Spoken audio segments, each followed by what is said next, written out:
前世，我是个不婚主义者，承诺弟弟在我死后会将遗产留给他。弟弟知道后，笑着说：“姐姐真好。”爸妈知道后，夸我真孝顺。然而，当我给自己买新衣服时，弟弟却说：“你都不打算结婚了，还买什么新衣服？穿旧的就行，省点钱。”换手机时，他说：“手机能用就行，打个电话而已，没必要买那么贵的。”换车时，弟弟终于忍无可忍，一刀刺进我的胸口，怒斥道：“整天就知道乱花钱，你不知道你的钱以后是要留给我的吗？”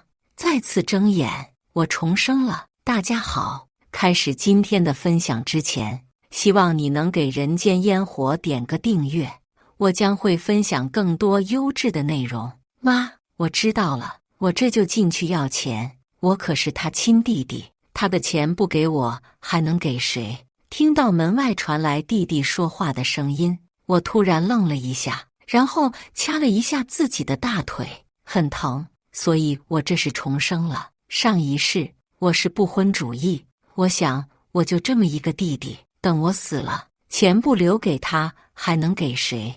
我当时很干脆地答应以后把钱都留给弟弟，但我没想到的是，自从我答应后，我给自己买新衣服，弟弟就说我反正不结婚，穿新衣服给谁看？省点钱。我给自己换手机，他说手机能用就行，没必要买那么贵的，有这钱不如给他换一个。男人在外面需要面子，我耐着性子告诉他，这钱是我自己挣的，怎么消费是我的事，却被弟弟狠狠责骂：“你的钱都是我的，你现在大手大脚把钱花光了，以后拿什么给我？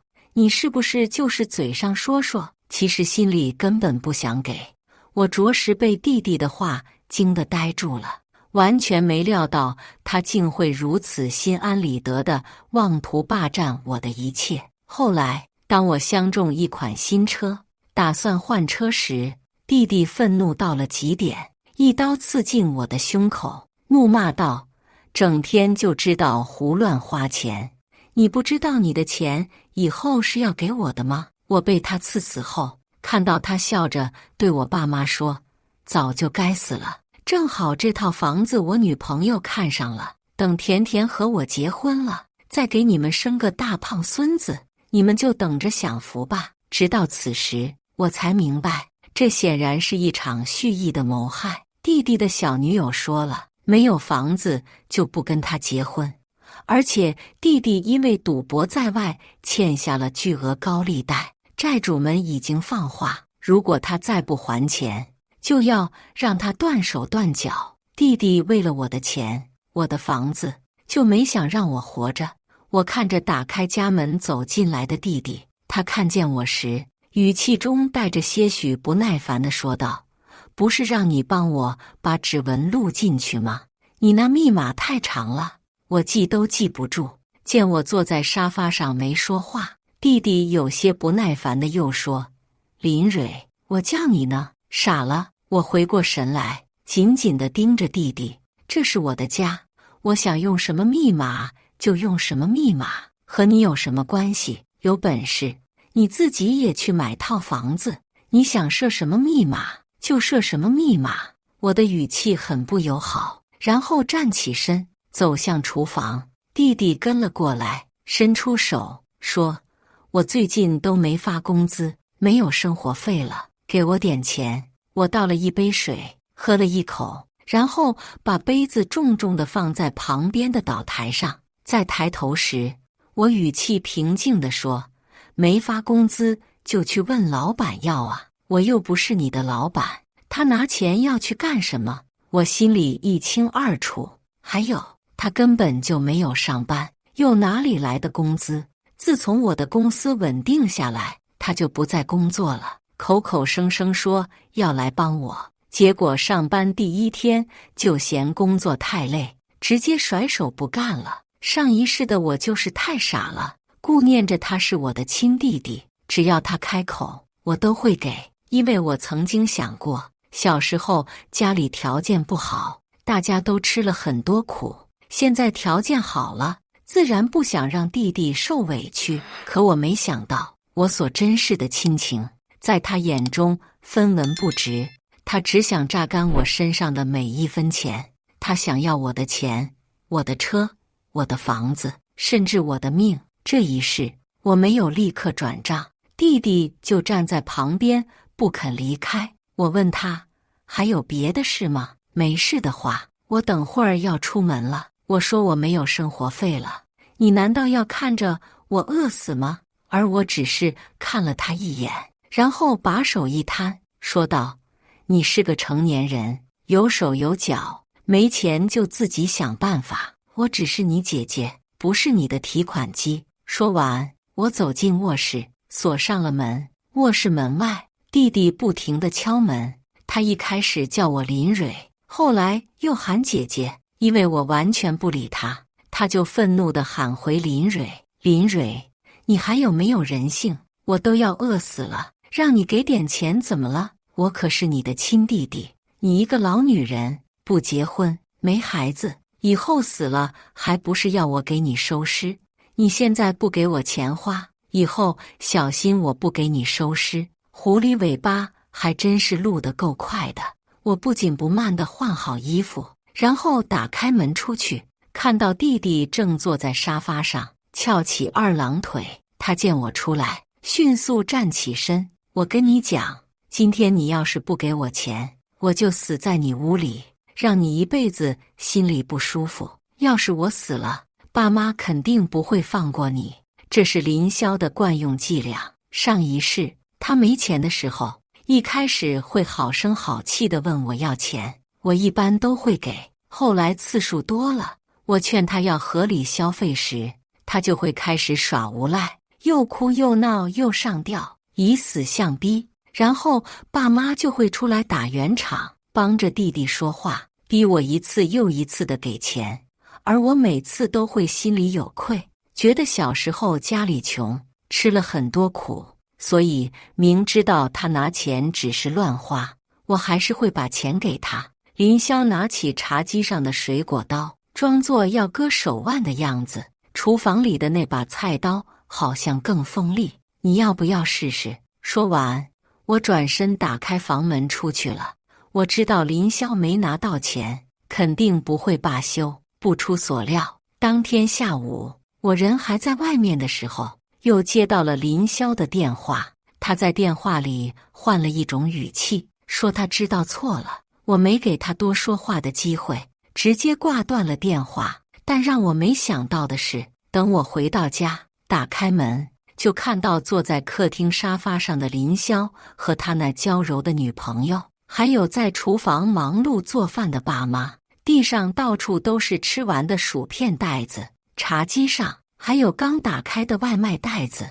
我新买的包就放在林霄女朋友旁边，他已经据为己有了。我还没来得及开口，林霄的女朋友就推了推他的肩膀，说：你姐姐来了，来了就来了，我姐姐的就是我的，她的大平层就是我的大平层，她不结婚又没孩子，不给我还能给谁呀？这句话是说给我听的。然而我并未作声，林霄便又回过头来说道：我女朋友说想住一下大平层，我就带她来了，要不到钱就搞这一出。这点小心思我岂能看不出来？我没有搭理他们，径直朝自己的房间走去，却猛然被站起身的弟弟拦住。姐，你的卧室我女朋友相中了，所以我们把你的东西都搬到客房去了。你看你一个人睡那张5、6万的大床多不合适，而且甜甜以后可是要为我们老林家传宗接代的，这床啊必须得好。小女友走到林霄身边，依偎着他，两人笑得格外开心。我死死盯着弟弟那张脸，嘴角微微扯动了一下。恰巧这时，我爸妈从厨房走出来，一见到我就说：你抽个时间把房子过户给你弟弟，林霄和甜甜要结婚，不能没房子。还有，你准备好30万的彩礼钱，酒席什么的，你也一块操办了。我在心中冷笑了几声，他们这些人真把我当成了取款机。我没有理睬他们的话，只是当着他们的面给物业打了电话，一字一句说得明明白白。以后若是有除我之外的人进入小区，我就找他们算账。说完之后，我走进卧室，把那些不属于我的东西全部扔了出去。林霄急得直跺脚，直呼我的名字，想要发火。而我早在他发火之前报了警。由于只是家庭内部的一些矛盾，警察不便过多介入，在了解情况后，只是对双方进行了教育，便离开了。而我在去警局的路上，就已经委托物业帮我家重新更换了密码，他们进不去，就在门卫物业那里闹事。而我在房子附近订了个酒店，安心的睡了个好觉。本以为闹到警局后，林霄会消停一会儿，可惜的是，有些人并不打算善罢甘休。第二天，弟弟又搞事情了。这一次，他带着父母开了个直播，在大众面前哭诉我这个姐姐不讲道义。父母帮着弟弟，说我是个没良心的白眼狼，从小对我那么好，现在我有钱了，却对他们不闻不问，他们无处可住。而我却住着几百平的大平层，用了什么特效，把我之前买的那套90平的小三室拍得破破烂烂。一家人在直播间里哭得稀里哗啦的，自然吸引了不少流量。于是，不少网友把我这个姐姐骂得狗血淋头，说我不是个好东西，我被网暴了。不过，我依然镇定自若。任凭林霄和爸妈在直播间如何骂我，我都无动于衷。林霄见我毫无反应，气得带着爸妈来找我，但他连小区的门都没进去，就被保安赶走了。找不到我，就不停给我打电话，我顺手拉黑删除。紧接着，他的直播还在继续，热度依旧很高，骂我的人更多了。我公司的下属都为我愤愤不平，说要站出来为我辩解。我对他们说，时机未到，再等等。弟弟带着爸妈卖惨的第7天，我以个人名义开了一个账号，账号上贴了一些弟弟家90平小三室的照片，还有多年来我给爸妈和弟弟转账的转账记录，少则上千，多则上万，甚至10万。如此一来，热度的风向又变了。一开始他们在下面评论说这是假的，但我又上传了经我手买给林霄的一辆车，更是上传了包括那天他们在家里私自翻动我东西，想赶我走的视频录音。于是众多网友们沸腾了。当弟弟再次开启直播时，他的评论区完全变了样，不仅热度降低了，还有很多人在他的直播间直接开骂。不少网友评论说，一个成年人又不缺胳膊少腿，还向自己的姐姐要钱，真丢人。姐姐给了那么多，又是买车又是给钱，还不知足吗？天哪，这世上怎么会有这样神经质的父母？难道只有儿子是人，女儿就不是人吗？随后越来越多的人开始在林霄的直播间反驳他，骂他自己没本事，还怪到姐姐头上，自己没出息，还要连累姐姐，做他的姐姐真是倒霉，这种人真恶心，还出来直播姐姐的罪行，要脸吗？林霄被这样的状况吓到了，匆匆忙忙地退出了账号。上一世，我只知道他在外面欠钱，却不知道竟有这么多。重活一世，我才明白，我的父母很早就打上了我钱财的主意，说让我把以后的钱都给弟弟，不过是个借口罢了。有了这个借口，他们更加肆无忌惮。我不受父母喜爱，是因为他们生我时年龄未到，被罚了钱，所以我从小就被叫做赔钱货。自从弟弟出生后，家里的重活累活都由我来做，就连我高考结束后，他们都差点不让我念书，还好我成绩优秀，被直接保送，且有奖学金。后来弟弟从三流大学毕业后就不上班了，一家三口拿着我的钱挥霍。我可以忍受他们用我的钱住我的房子，但我无法忍受他们为了我的钱而要我的命。这一世，我不会再傻乎乎的出钱出力，还搭上自己的性命。弟弟无法直播后，也进不了我的房子，就开始打我公司的主意。他唆使那些债主到我的公司闹事，而我早有防备。我恭恭敬敬地将那些人请到公司喝茶，一番交谈后，我微笑着紧握要债人的手，辛苦各位，事后我必有重谢。当天晚上，林霄换了个手机给我打电话，一开口就骂道：“林蕊，我是你亲弟弟，你还有没有人性？我不是让他们找你要钱吗？他们怎么反倒找上我了？”我正想回话，电话就被我爸夺去。林蕊，你太过分了，你怎么能让人找你弟弟要钱？你是不是疯了？你赶紧给你弟弟把钱还了，不然别怪我们不认你这个女儿。我语气平静地说，不认就不认，好像我很稀罕当你们的女儿似的。说完，我就挂断了电话。我知道我爸肯定会气到发飙，但我不在乎。我的心里无比畅快，讨债公司的人效率很高，在我的特别关照下，他们再次全力出击。凌晨3点，我又接到了我爸的电话，刚一接通，我爸中气十足且充满愤怒的声音就从听筒里传来：“林蕊，你弟弟要被打死了，然后呢？所以你赶快把你弟弟欠的钱还了。”爸，欠钱的是弟弟，不是我。这么晚了，我要休息了，你别打扰我。我的语气很平淡，而我爸在电话那头已经快气疯了。林蕊，你听不懂我说的话吗？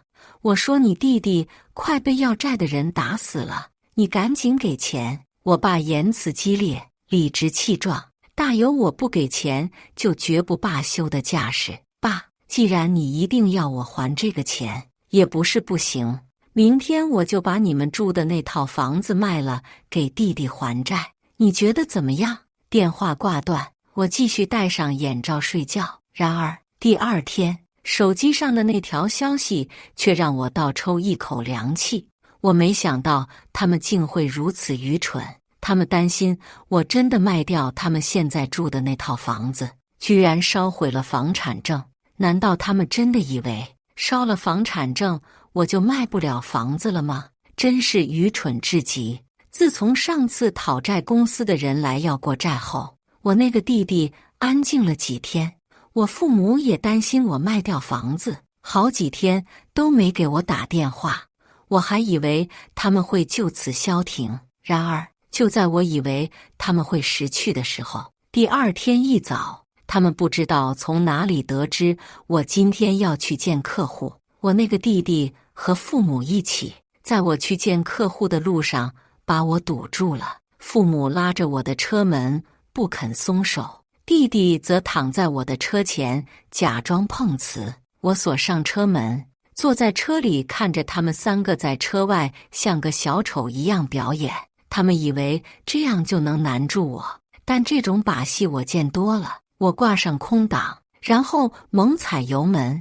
林霄吓得够呛，灰溜溜的从我的车前面跑开了。透过后视镜，我看到后面那3个人气急败坏的破口大骂。然而令我意想不到的是，前世他们用极其残忍和粗暴的手段欲将我置于死地，这一世他们竟还想重蹈覆辙。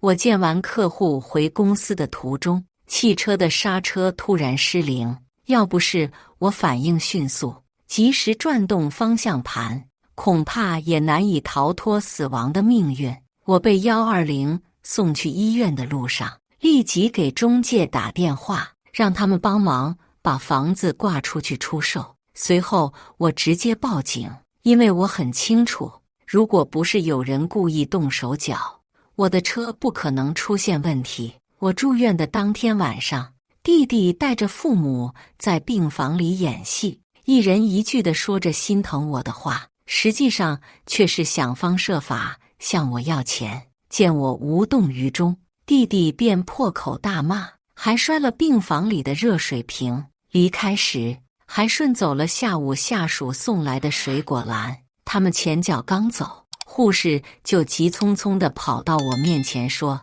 林小姐，你的父母和弟弟把你预缴在账户里的钱都取走了。”我终于忍不住冷笑起来，这些人真是让我发笑，他们的不要脸程度已经达到了登峰造极的地步。我拿到了与客户商谈那天茶庄停车场的监控，看到了那个偷偷摸摸爬到我车底下动手脚的弟弟。林霄在三流大学学的是汽修，但他学艺不精，毕业后又嫌修车的地方环境差，上班没几天就不去上班，还说就凭借他的本事，那以后是要当老板的。后来我的公司发展良好，他又要来我公司上班，结果上班第一天就旷工，此后就仗着我的钱，整天在家坐享其成。但这一次，我不仅要收回我的房子，也不会再让他们花我一分钱。我的伤本来就不重，在医院躺了2天就出院了。出院后，我没有回家住，而是住进了公司为员工安排的宿舍。那天，我正边吃水果边看电视，手机却不停地震动。中介告诉我，已经有好几个客户想买那套房子了，而且他们在得到我的委托后，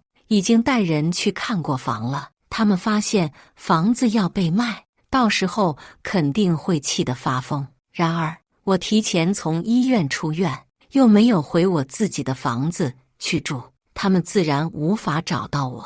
他们即使想去闹，也是没有办法去闹的。他们找不到我，只能不停地给我打电话、发消息。我不接电话，消息就如潮水般涌来。林蕊，你胆子不小啊，竟敢卖房子！这房子是我和你妈的，你有什么资格卖？赶紧给中介打电话，说这房子不卖了。林蕊，这房子可是我们的。你当初不还说这个房子是给我们养老享福的？怎么现在说话不算数了？亏我们把你含辛茹苦养大，你就是个白眼狼！赶紧把房子给我们弄回来，我们要住。林蕊，别逼我们和你断绝关系。而我直接将他们所有的联系方式拉黑。我安心休养了1个星期，不过这1周我去了一趟办证中心，将被我父母撕碎的房产证补办了回来。补办回来后，我第一时间让中介联系了那个买家。房子过户后，中介问我，如果房子里的人不走，该怎么办？我心里清楚，早些时候中介带人看房时，一定是吃了亏的。我拍着中介的肩膀告诉他，现在房子已经卖掉了，如果他们不走，就按照法律法规处理，直接清理出去就好。他们对我不仁，就别怪我不义。房屋过户当晚，我开了直播，在直播间中，我斥责他们的残忍行径，曝光了前些时候弟弟对我汽车刹车动手脚的视频。接着，我还播放了他们给我打电话的录音。顷刻间，大量打抱不平的人涌入直播间，不知是谁挖出我所说的弟弟就是前段时间开直播卖惨的那个人。众网友都为我的遭遇愤愤不平，纷纷让我直接报警。这种想谋害自己亲姐姐的弟弟，有还不如没有。这样重男轻女的妈妈，谁碰上谁倒霉。要是有下辈子，一定要躲得远远的。希望爸妈和弟弟所死，别来祸害别人。我在直播间里没有多言，也没有哭诉卖惨，只是将事实证据公之于众。那天之后，爸妈和弟弟好几天都没有任何动静。我知道他们现在肯定忙着躲避众人，即便我这么做了，还拉黑了他们所有的联系方式，按照他们的个性，也绝对不会轻易罢休。果不其然，不出3天，弟弟又开了直播。这次出镜的是我的父母，他们哭得伤心欲绝，诉说着如何将我养育成人。如今我有了钱，却反咬他们一口。他们称儿子欠钱是因为被骗，还说我作为姐姐，眼睁睁地看着弟弟被追债公司追债，却无动于衷，毫无良心可言。他们还说我卖掉的房子是他们老两口的，房产证是我骗走的，又说当年那套房子是他们出钱买的。之所以写我的名字，是因为当时他们不识字，也不会办理那些手续，为了方便才写了我的名字。还说他们当年为了生我吃了很多的苦，如今我有钱了，居然这么对待他们，说我忘恩负义，把房子卖了，导致他们无处可住。我不知道我那个弟弟从哪里得到了高人的指点，他们效仿我的做法，将我和他们的对话进行了剪辑，放出的专门是我说的那些不管他们的话，还说我是不婚主义者。本来就说好等我100年之后，我的钱财都归弟弟所有，他们指责我说话不算数，不认亲人。尽管我的直播在先，他们的直播在后，但改变立场的人依然不在少数。毕竟2个年过60旬的老人在镜头前卖惨，确实更能吸引人的眼球。相比之下，林霄一个男人在镜头前哭诉，就绝对没有这个有看点。因此风向又发生了变化，少数网友开始指责我心狠手辣，自己有钱却不让家人过上好日子，甚至有人挖出了我的公司，跑到公司网站上进行恶意批评，还有人找到我的住所，在小区门外拉横幅，控诉我的残忍行为。但我依然不为所动，因为在开直播之前，我就已经让人准备好了未来1周的生活所需物品。现在慌张的是他们。我淡定观察的第2天，接到了警局打来的电话，得知弟弟因涉嫌欺诈已被抓捕。对此我丝毫不感到惊讶。林霄之前因为没钱，不仅在外赌博，还购进了大量3、5保健用品，利用父母在邻里间行骗。现在我只是稍微查了一下那些产品，就举报到了有关单位，再加上之前我和追债的那几个人稍作协商，事情经过他们在背后操作一番，诈骗和欠债还钱都已成为事实，而且是中介报的警。房子卖出后，他们被赶出去，新房东来腾房时，发现了大量还没来得及转移的东西，于是中介直接报警。报警后经过查证，这些产品食用过多对人体有害。上一世他问我要钱，说是要做生意。后来我在家里看到堆积如山的保健用品，出于对自己亲人的信任，我并没有发现那些产品有什么问题。重生一世，我非常了解他们的本质，因此只需稍加推动，一切就会水到渠成。也许他们认为我卖房子只是吓唬他们，但他们没有想到，在我被他们伤害过一次之后，我不可能再心慈手软。在去警局的路上，我通过个人社交账号发布了几张视频，视频中弟弟和父母正准备将这些3、5产品卖给邻居。儿子，你这些东西不会吃死人吧？我看连个生产标签都没有，你是从哪里弄来的？放心，不会死人的，这可是我花大价钱买回来的。明天你和爸去小区里转转，我给你们2瓶，他们要是不信，你们就吃给他们看。不过你们的2瓶里装的是糖果，至于他们的，就不是什么好东西了，但也不会吃死人。视频一发布，大家的愤怒之声就四起。这个世界上怎么会有这么坏的人？你看那对父母也是在助纣为虐，儿子害人，他们还帮忙，这种人就应该被抓起来，否则留着都是害人。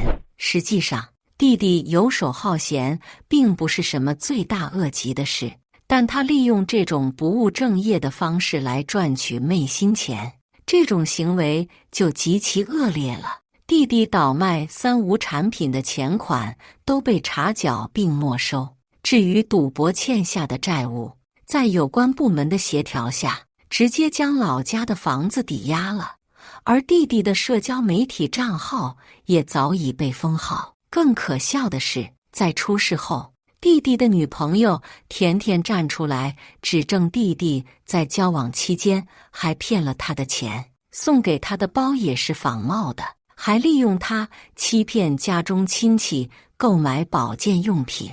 现在人家也站出来准备要状告林霄，昔日的恋人如今反目成仇，这戏码倒也是好看的。我在警局见到父母和弟弟时，他们还嚣张地指着我的鼻子骂我不是东西。林蕊，是不是你在搞鬼？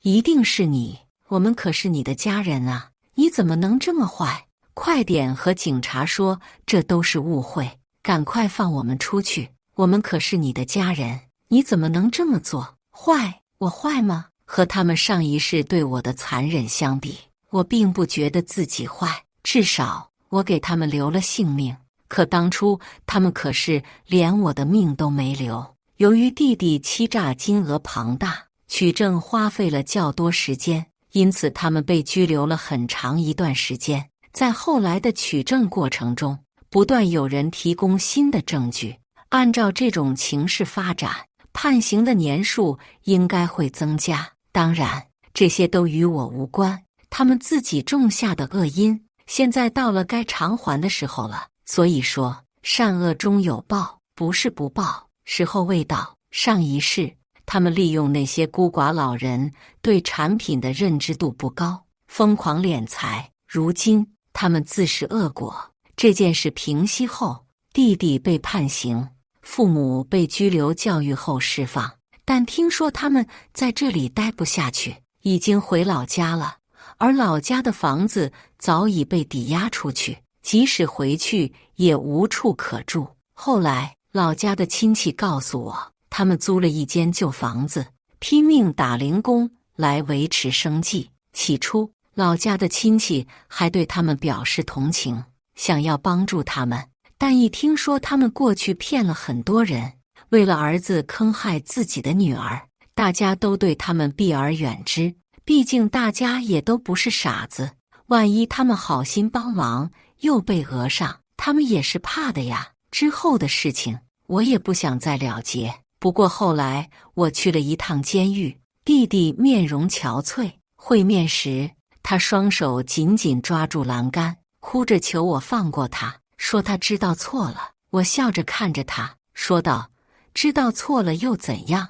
我是不会原谅你的。以上就是今天分享的故事，大家有什么想说的、想吐槽的，欢迎在下方评论交流，也更希望能给人间烟火点个订阅，我将会分享更多优质的故事内容。